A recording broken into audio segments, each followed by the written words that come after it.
31살이고 여자고 무소속으로 나왔습니다. 잘 부탁드려요 하면은 본인이 나왔어요? 이러시는 거예요. 정치에 관심이 많진 않았던 것 같아요. 20대 때 외국에 많이 오랫동안 있었거든요. 그렇기 때문에 한국에서 어떤 정치적인 이슈와 연결될 수 있는 것이 좀 적었어요. 정당 소속도 아니고 정치 경력도 없는 사람들이 구의원 출마 프로젝트를 꾸려 선거판에 뛰어들었습니다. 은평구 연신내에 사는 주명 씨의 하루는 오전 8시에 시작합니다. 매일 아침 지하철과 버스를 타고 해화동까지 출근합니다. 제가 이제 우리 37 됐는데 지금 하는 일이 이게 올해는 못할 것 같은 일인 거예요. 언제까지 이 일을 할 수 있을까 내가 내 어떤 능력이나 이런 게 될까. 그러면 다른 길을 찾아야 되는데 뭘 하면 좋을까. 사실 하고 싶은 건 많은데 돈이 없어서. 네. 광고 기획자인 주명 씨의 고민은 남들과 크게 다르지 않습니다.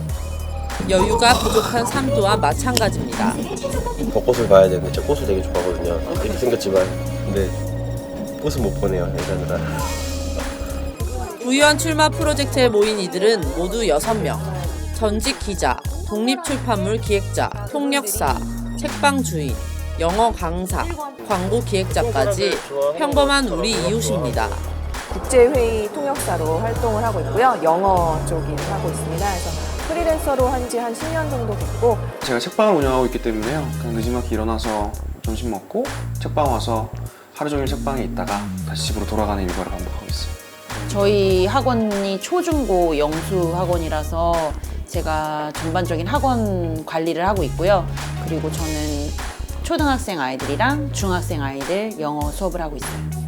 이들이 구의원에 출마한 계기는 간단합니다. 우리가 사는 동네를 더 살기 좋은 곳으로 바꾸겠다는 겁니다. 구의원은 지방자치의 가장 작은 단위를 책임지는 정책 결정자입니다. 구의회에서 활동하면서 국민 세금이 허투루 쓰이지 않는지 감시하고 정책에 적지 않은 영향력을 미칩니다. 서울시의 구의원만 해도 모두 366명입니다. 하지만 대부분의 사람들은 우리 동네 구의원의 얼굴도 이름도 소속 정당도 모릅니다. 구의원 출마 프로젝트 참가자들도 마찬가지였습니다.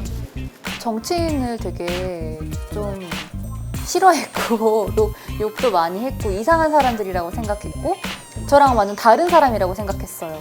그리고 정치인들 하는 것도 꼴보기가 싫었던 거고 근데 직접 뛰어들어서 해보니까 그들은 그들 나름의 합리적인 이유 때문에 이걸 했었던 거예요. 물론 그들의 뭐 잘못된 점 때문에 정치가 싫을 수는 있는데 그런 세세한 과정들을 내가 잘 모르고 덮어놓고 싫어했구나 그런 생각을 하게 됐었고 너무너무 싫다 보면은 도저히 안 되겠어. 내가 바꿔야겠어.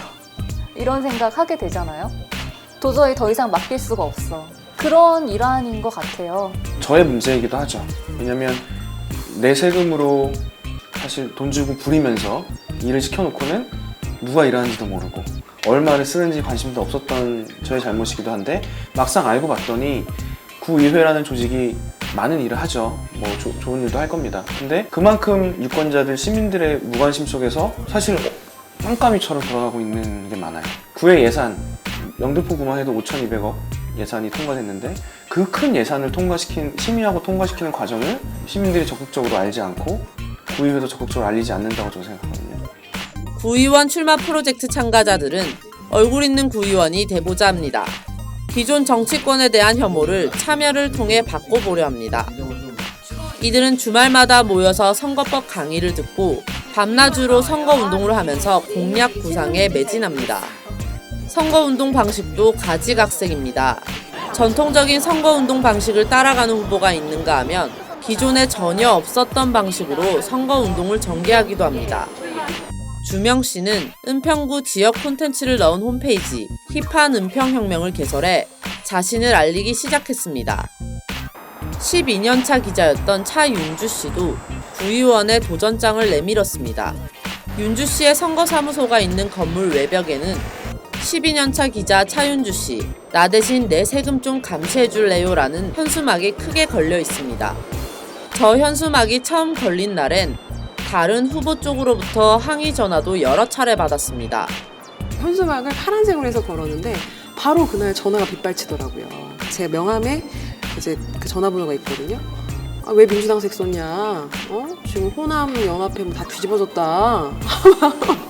이런 거부터 몇 년 살았냐? 전 여기서 이제 10년 살았거든요. 10년 갖고 어디 명함을 내리냐. 이 동네를 하려면 토박이는 아니어도 한 3, 40년은 살고 나와야지.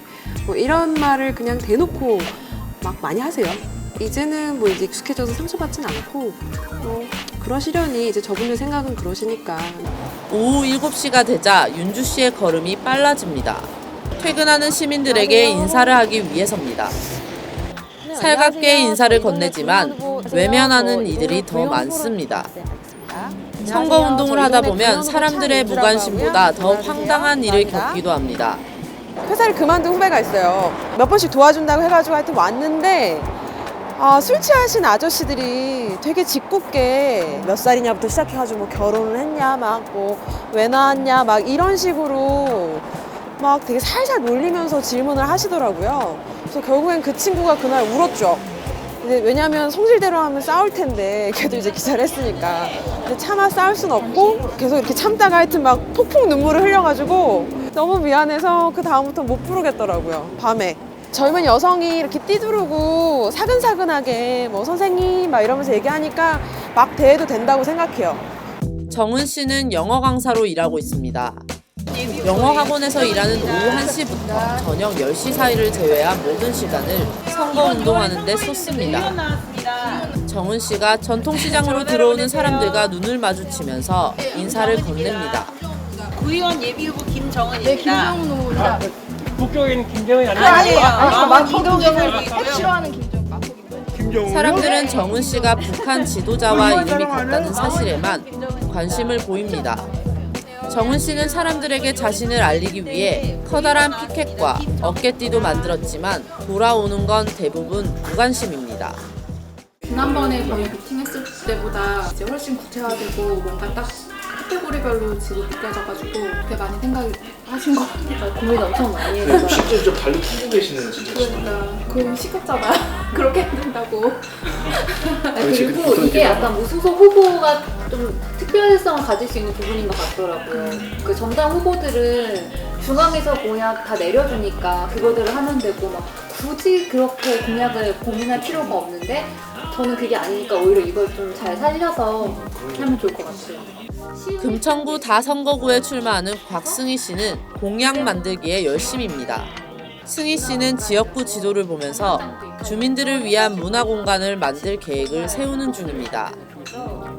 이날 승희 씨는 선거 슬로건과 포스터를 어떻게 만들 것인지 고민에 빠졌습니다. 이들은 선거운동을 하면서 높은 정치 장벽을 체감한다고 말합니다. 현행법은 60일 이상 해당 지방자치단체 관할구역 안에 주민등록이 돼 있는 25세 이상의 주민이라면 기탁금 200만 원을 내고 누구나 구의원 선거에 출마할 수 있도록 합니다. 하지만 현실은 그 누구가 되기 어렵습니다. 현재 선거관리위원회에서 정한 구의원 선거 비용 최대 한도액은 4,300만 원입니다. 처음 구의원 예비후보자로 등록할 때는 200만 원의 기탁금까지 내야 합니다. 우리나라 전체 근로소득자의 절반이 한 달에 200만 원도 벌지 못하는 점을 감안하면 평범한 사람들은 선거에 나설 수 없습니다. 결국 정당의 힘을 빌리는 수밖에 없는 현실입니다. 양강 구도로 짜여진 한국의 선거판에서 거대 양당 소속이 아닌 사람이 구의원으로 당선될 확률은 1%에 그칩니다. 거대 양당에서 한 명씩 후보자를 낸 곳에서는 22명이 무투표로 당선했습니다. 지극히 평범한 이들이 구의원 역할을 잘할 수 있을지 누군가는 묻습니다. 이들은 보통 사람들이라서 더 잘할 수 있다고 자신합니다. 국회의원들이나 아니면 전체 국회에서 하는 거는 정당이 분명히 중요하고 필요하다고 봐요. 왜냐하면 어떤 이데올로기들이 있고 각자 이데올로기에 따라서 우선순위는 달라지는 거잖아요. 그리고 그거에 따라서 세력이 필요하고 그래야 법안을 통과시킬 수 있고 하니까. 근데 이제 구의회 같은 경우는 우리들의 생활에서 우리가 이제 조금씩 실천할 수 있는 어떤 정치 같은 거고 좀 밀착형으로 이루어지는 건데 어떤 이데올로기에 의해서 좌우될 필요도 없고 사실 뭐 패싸움 할 필요도 없거든요. 저는 우리나라 차별 없는 세가 되길 바라요. 이들의 당선 확률은 약 1% 남짓입니다. 지방선거까지 60일가량 남은 상황에서 당선 가능성이 희박한 이들의 출마 프로젝트에는 어떤 의미가 있는지 물었습니다. 그 어려운 과정을 겪고서 성공을 한다면 그 사람은 쉽게 당선된 사람보다 훨씬 많은 주목이나 혹은 관심을 받게 될 것이고 그 이후에도 훨씬 많은 사람이 도전할 수 있는 길을 열어주는 것이죠. 당선만이 꼭 뭐 어떤 변화를 일으킨다고 보진 않아요. 이번에 도전해서 1%의 가능성을 만들어 놨다면 다음번에 어떤 사람이 2%를 만들어낼 수도 있는 것이고 그렇게 꾸준히 해가지고 언젠가 그게 성공할 수도 있는 것이죠. 그런데 앞에서 이 1%를 안 해버리면 그 다음으로 갈 수가 없죠. 무소속 구의원 출마 프로젝트는 누구에게나 열려 있다. 참여자들은 선거의 전 과정을 함께하며 연대할 것이다. 선거일인 6월 13일까지 각자의 동네에서 성실하고 진지하게 주민들을 만나 마음을 열고 반드시 구의에 입성할 것이다. 이런 거 알아요.